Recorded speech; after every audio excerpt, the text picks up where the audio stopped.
Talking about the various societies that are fighting this war. We're going to focus on 5 of them today. We're going to focus on Germany and Italy, then take it over to the Allied side and talk about the Soviet Union and Britain and the United States.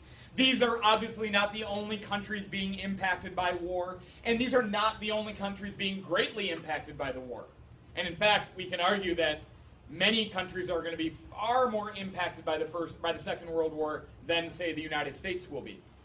But we're going to focus on these 5 to give us a good range of changes and interpretations of the war from all these places. So starting with Germany, we want to remember first and foremost that Adolf Hitler, though he gets accused by many of not knowing his history. For example, if Hitler history, he would have never invaded the Soviet Union because he would have known that Napoleon did the same, and the French armies in the 1800s got caught up in a Russian winter and they were decimated. Well, Hitler, of course, knows that. It's not that he was ignorant of Napoleon, but what does he believe about his own armies? They're superior. They're mechanized. They can do things that Napoleon's army couldn't do, and they can do those things far faster. What Hitler does understand is he understands why Germany lost, or at least he has his interpretation as to why Germany lost the First World War.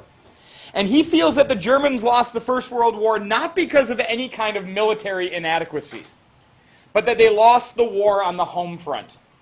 That they lost popular support of the war at home, and when Germany lost popular support of the war at home, you start to have riots and uprisings and protests.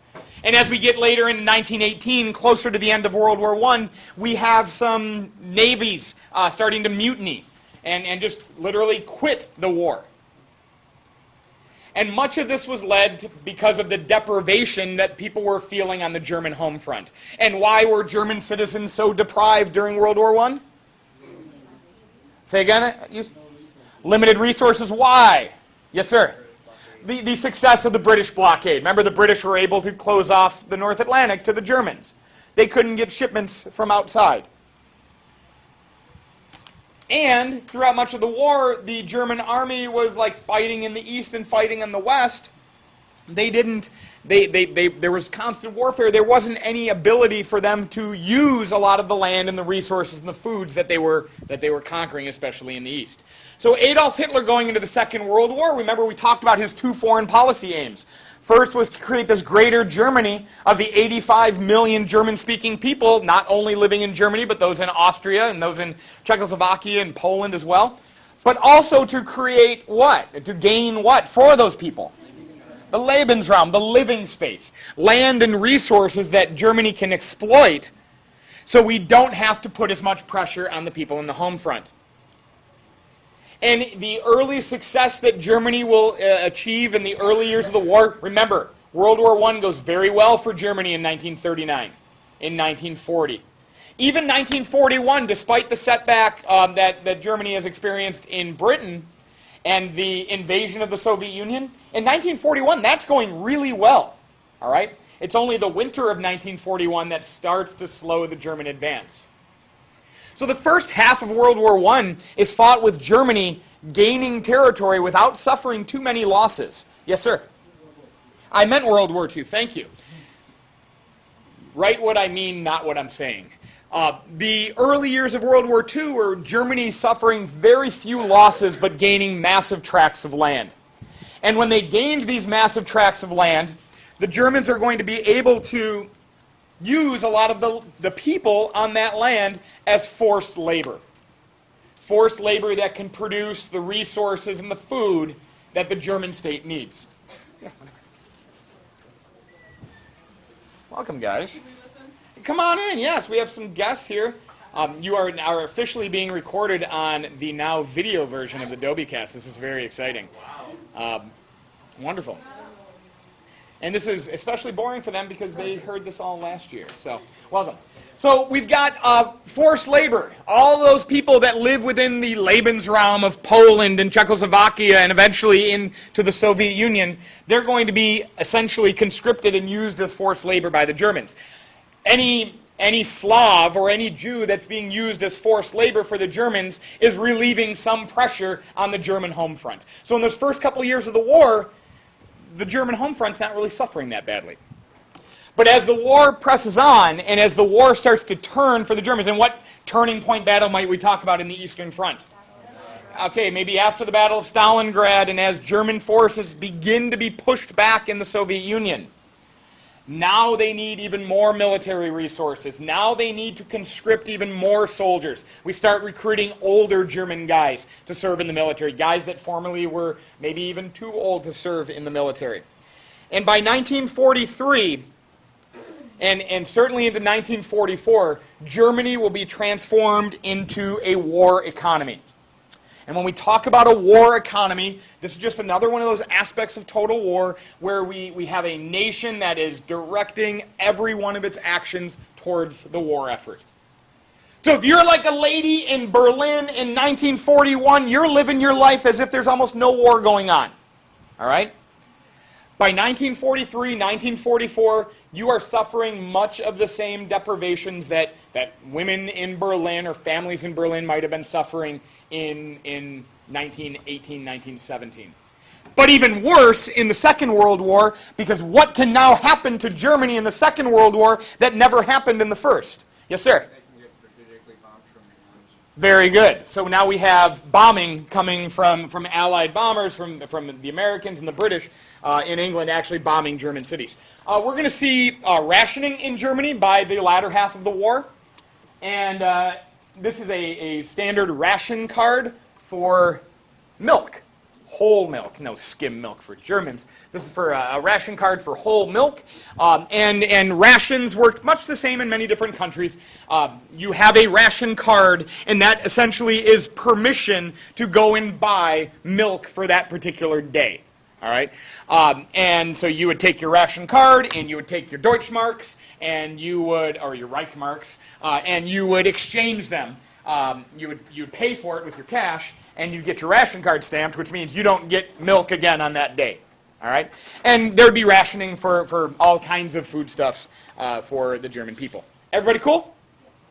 Everybody cool. Awesome. Germany, compared to its compared to the neighbors it's fighting, still has a smaller population, relatively speaking, massive population of Germans, but can't compete with the Russians. And certainly once the Americans are involved in the war, can't compete with them. And they also have less resources, but that'll be eased by the Lebensraum that they take. Overall, through the course of the war, German society in the Second World War is not going to experience the same kind of deprivation as they will in the First. And guys, paper 2 on the IB exam really likes questions that make you compare different wars. All right? So think about the relationship that the Germans are facing in World War I versus World War II. There are no mass mutinies in Germany, no mass uprisings during the Second World War. Very limited popular discontent. This is in large part due to this guy. This is Joseph Goebbels. He's Germany's Minister of Propaganda.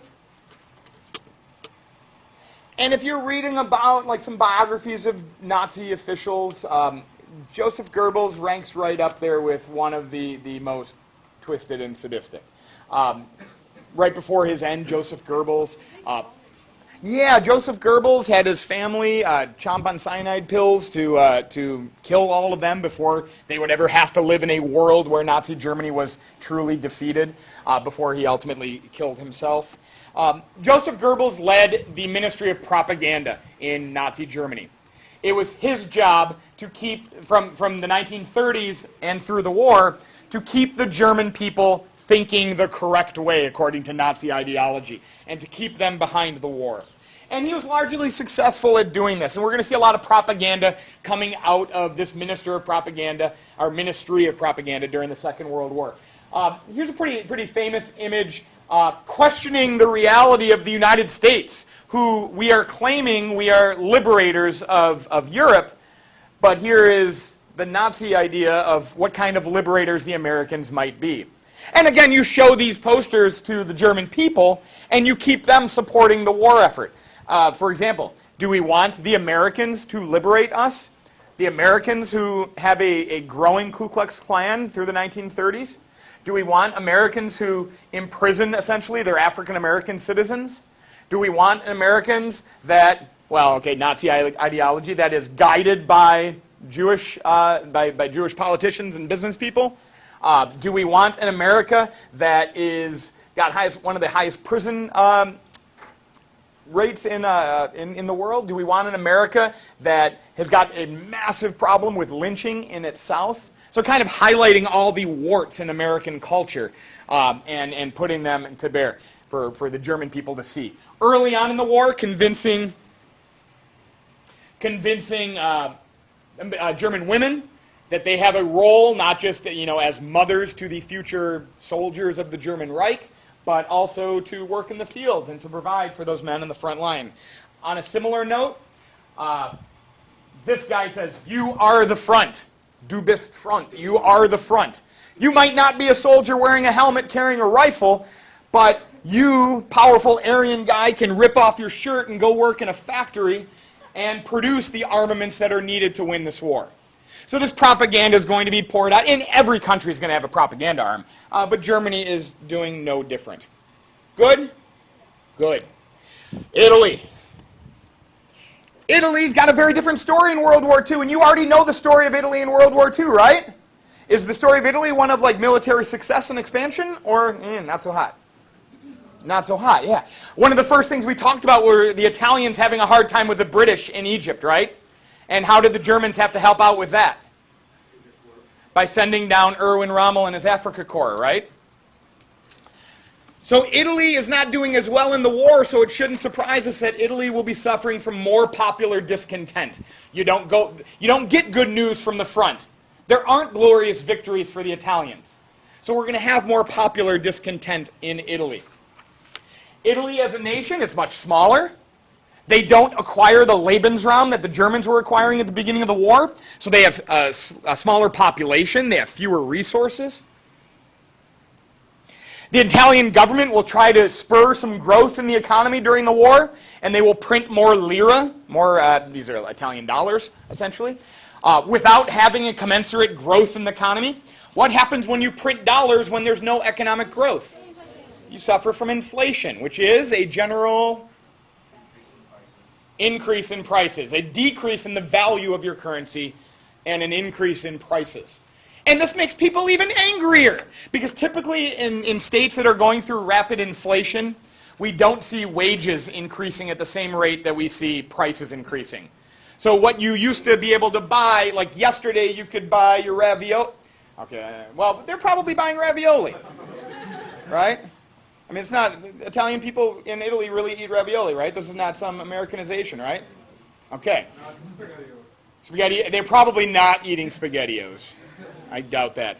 But anyway, your food yesterday cost less than it costs today, but you're not making any more money today, and now you're angry. And why are you angry? Because you're fighting in this war that you seem not to be winning, especially as the Allies by 1943 are getting into Sicily and soon pushing up the boot of Italy. You're not happy.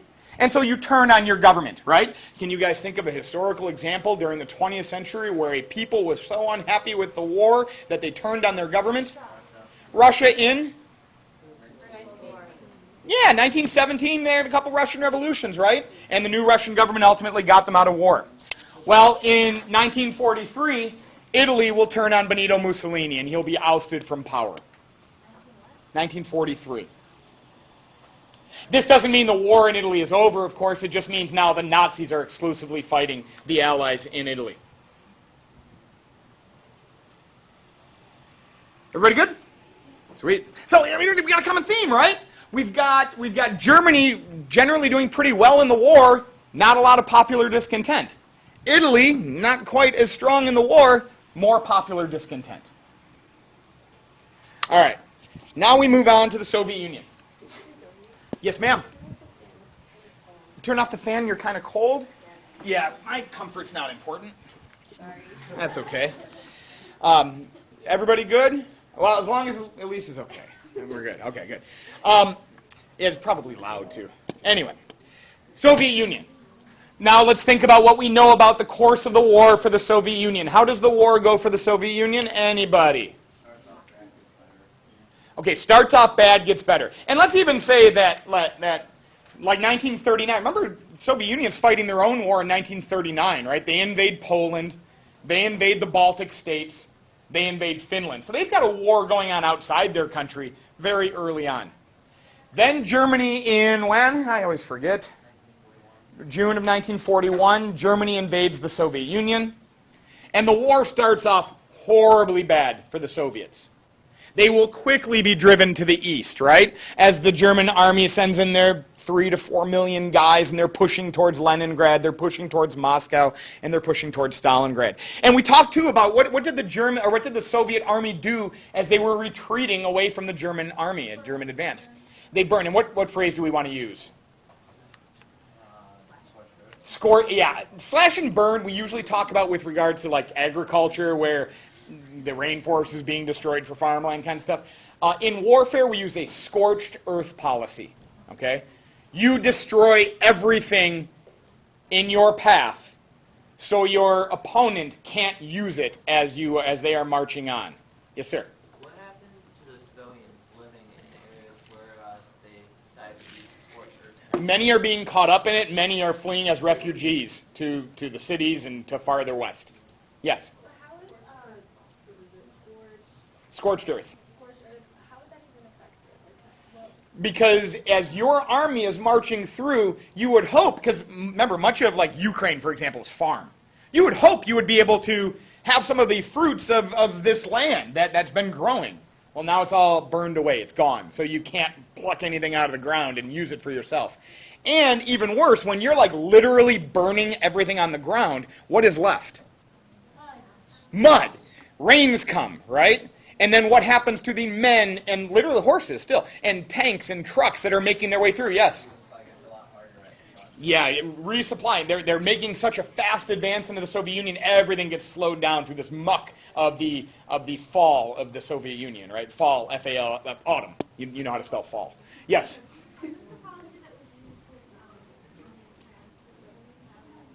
No, nothing like that, no. No. Here's an issue, too. Okay, so now we understand that the Soviet Union is going through some serious hard times. One second here. The Soviet Union is going through some serious hard times, right? And you would think there would be massive popular discontent in the Soviet Union, right? Like this war, and Russia is like the example we use for a country that the war in World War I is so bad that they sign a separate peace, the Treaty of Brest-Litovsk. They signed a separate peace to get out of that war. So why don't they do it in this war? Okay, effective propaganda from Joseph Stalin. Yes? Because any popular discontent gets you shot or set to All right. And we heard last week from Dr. Reddish, we have Joseph Stalin and the idea of Stalinism creating a state of terror. And Reddish mentioned that state secret police called the NKVD. You can go back to last week's lecture to find the Russian words for that. The NKVD. This is the Russian state police, essentially like an FBI, I guess we could say. This is not akin to the KGB. The KGB would be the CIA, and KGB didn't even exist at this time. basically morphs into it later on. In part, yeah.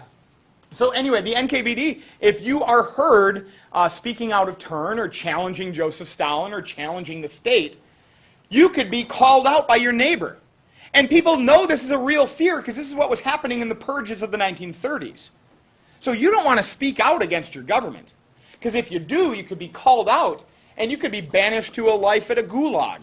A gulag, this is another acronym that I don't know the Russian words for it, but we now use the word gulag. These are the Soviet prison camps, the network of Soviet prison camps during the Soviet era. And they were throughout the country. You guys might have heard of gulags in Siberia, or like if you get in trouble, you're going to get shipped off to Siberia. Real people were shipped off to Siberia to spend years, in many cases the rest of their lives, turning big rocks into little rocks, or mining, or doing other kinds of horribly demanding physical labor. So because the Soviets have this setup where the people are afraid to speak out against their government, the Tsar didn't have this to this extent in 1918. But the Stalinist regime does. So there's not a whole lot of popular discontent. Plus, what must we also remember about the German attack of the Soviet Union that's going to keep Soviet people in support of the war. Yeah? Because the Germans were fighting like a racial war. They were trying to kill any Slav that they could. Okay. So there was no use in surrendering. You would die anyway. Okay, so we've got this ideological warfare that goes beyond just, like, the end of the Treaty of Brest-Litovsk. All that really did was charge some reparations to Russia and shifted border. The end of war with the Nazis, in the Soviets' mind, was like an eradication of the Slavic race. This was not something that could be quit. And what did you want to add, Kevin? And there were a lot of Soviets who used to be like with the White Army or supported the Tsar, but they could either support Stalin or support Hitler, and Stalin was better. And The lesser of two evils there. And we also have the notion, and the Russians today even refer to World War II. Did anybody catch, and I don't want to hear from you anymore, did anybody catch what Russians today refer to World War II as? They don't call it World War II. The Great Patriotic War. The Great Patriotic War. Dr. Radish called it the Patriotic War. So the Great Patriotic War, this is like the good war because the Soviet Union, unlike World War I, like, who started the fight between Russia and Germany in World War I? Well, Germany technically declared war on Russia first, but who invaded whom first? Russia invaded East Prussia. Remember we talked about Russia was able to mobilize more quickly than the Germans had accounted for? Russia actually invaded Germany in World War I. But in World War II, it was a stark violation of that Molotov-Ribbentrop Pact, the Nazi-Soviet non-aggression pact. It was the Germans invading the Soviet Union. So it wasn't hard to get the Soviets behind the German fight. Everybody good? This is a photo of a Russian tank plant. Immediately upon the advance of German armies and as they pushed rapidly towards Moscow, Joseph Stalin, and you can do this when you are like a dictator in a command economy. That word was thrown out last week. Are we all good with command economy? This is another word for a communist economy where the central power, the central authority, commands how the economy works. All right? In America, a new factory starts up because some entrepreneur has an idea and wants to start a new factory. In the Soviet Union, a new factory starts up because the government sees some need to start a factory. So Joseph Stalin and his command economy can say, hey, we need to move this tank plant east of Moscow, away from the fight. And so a tank plant will be disassembled and moved or literally built anew. And some of the biggest factories that were ever built in human history are built to the east of Moscow to produce these tanks to send to the front lines. Why can the Soviet Union get this? Well, and like a Rome can't, because they've got plenty of space and they've got plenty of resources. So they can keep producing during the war. Everybody good? I know, I said it funny. We see this woman here working. Gosh, like what a picture, eh? One lone woman with hundreds and hundreds and hundreds of artillery shells, right? And just packing them in boxes to send to the front lines. The entire state in Russia will be mobilized towards the war effort. I already mentioned in Germany, for example, if you were a woman or a family in Berlin in 1941, 42, you are living your life as normal. You're like going to the opera, and you're going out on the town, and your kids are going to school. It's not really impacting you on a day-to-day basis. But after the Soviet Union is invaded, everybody is mobilized to the war effort, men and women alike.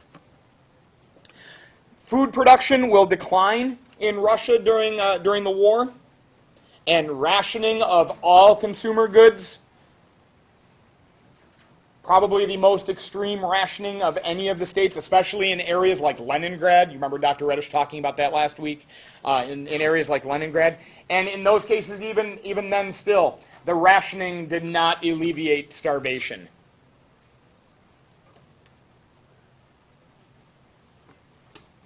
Good? Good. We also, in talking about women being mobilized for the war effort, not only were they working in factories like we'll see in other areas, but you do see women entering actual combat. There are women squadrons of women pilots in World War II for the Soviet Union. Obviously, here's some female soldiers. So everybody is mobilized because they need that manpower. And sometimes They need woman power. Good? Good. All right, England. England's another different story, but we know the story of England, right? We know the story of England. Thanks for stopping by, guys. I hope it was a nice blast from the past. Thank you for the cookie. We know the story of England, right? Is the war being fought in England? No. To what extent is the war being fought in England? Yes? The Blitz, the London Blitz in 1940, right? And the Battle of Britain. But the British win. The British win, so there's never a mass invasion of England. And so the British citizens won't be going through the same kind of things that these Soviet citizens will. But there will still be deprivation. There will still be challenges. I think you guys remember we talked at the very beginning of the war, there was the evacuation, the children's evacuation of southern England and London, for example, where little children were sent off to live in the countryside in creepy old manor houses where they would have wardrobes and empty rooms and they'd hop in and spend the rest of the war in Narnia, right? And that's how most kids spent their time during the war, especially the children of the upper crust. And then we talked about General Eisenhower in 1944 making what request on Winston Churchill? A complete evacuation of the extreme southern portion of England. So we don't have British civilians purposely or accidentally giving state secrets away, giving military secrets away. As it comes to the economy, though, and supplies, Britain will still be able to rely on its overseas empire for much of the war. But that is a challenge, and far more of a challenge in the Second World War than in the First. And again, you guys saw a map like this the other day, I think. Here we have, this is March to December of 1941. So this is a small snapshot of what we call the Battle of the Atlantic, a naval battle on the open seas during the course of World War II. And each one of these little green dots, not all, there's the green dashes, that represents convoy lanes, like where the green dots would travel on. But each one of these little independent green dots represents a merchant ship that is sunk by German U-boats. German submarine technology far outpaces what it was in 1914 and 15 and 16 and 17. And they are very successful, especially in the first years of the war, sinking Allied merchant ships. Yes, ma'am? 41. Oh, the battle, it's through the course of the war, really. Yeah, the Battle of the Atlantic spans all of the naval combat on the Atlantic. Yeah. Yeah. Does this include Brazilians? Anybody shipping stuff to the Allies, yeah. Now, there's not as much stuff coming from Latin America, but this is the era of Lend-Lease. You know, the United States is sending Lend-Lease aid, so that's much of that. And then a lot of shipments coming in from British overseas territories. This is stuff going to Britain, yep. So U-boats are going to hamper shipments, but even with that, there is still a lot of aid making it into England, especially from the United States. There will be rationing of civilian populations in England as well, just like we see in other areas. Here we got a picture of a British ration book, which would have all of their little coupons inside. And then there's sugar and margarine and butter and lard, because they need to cook with a lot of that stuff. And it looks like you get an egg and some bacon too, not a bad deal. But there will be rationing because the war effort needs the consumables and the foodstuffs. There will also be effective propaganda in England during the Second World War. You guys have probably all seen this used in a variety of ways. This originated during the Second World War as government-produced propaganda in England to keep people's chins up and keep them with that stiff upper lip needed to persevere through the war. But then again, it's easier to persevere through the war because you're not being actually invaded by Nazis, right? Here's another one that you guys can see. Your courage and cheerfulness and resolution will bring us victory. All right? But like the Soviet Union, this was a relatively easy war to get the British people behind because they were attacked by the Germans, right? Remember in World War I, why does Britain join the war? Because the Belgians were attacked. Was England ever actually attacked by Germany in World War I? Not really. A couple Zeppelins flew over London and dropped a few small bombs. That was it. Nothing like the London Blitz, right? And so it was relatively easy to keep the British subjects behind the war effort.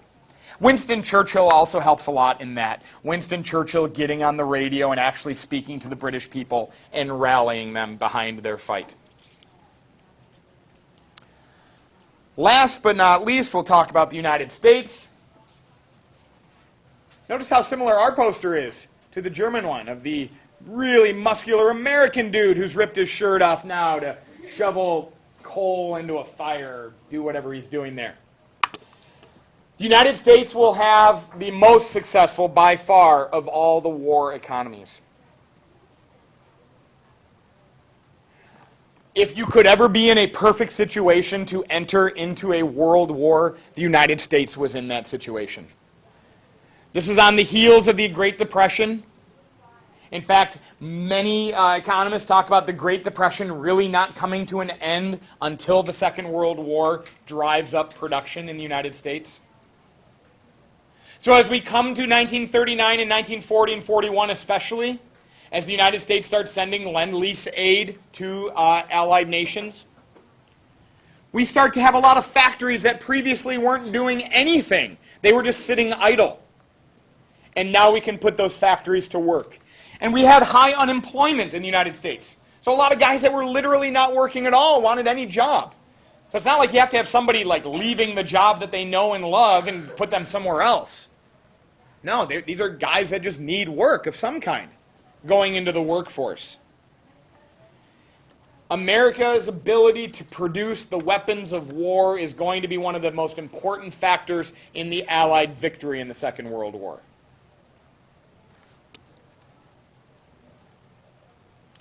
We will ration in the United States. There will be some rationing, especially of things like fuel and rubber and silk. Why silk?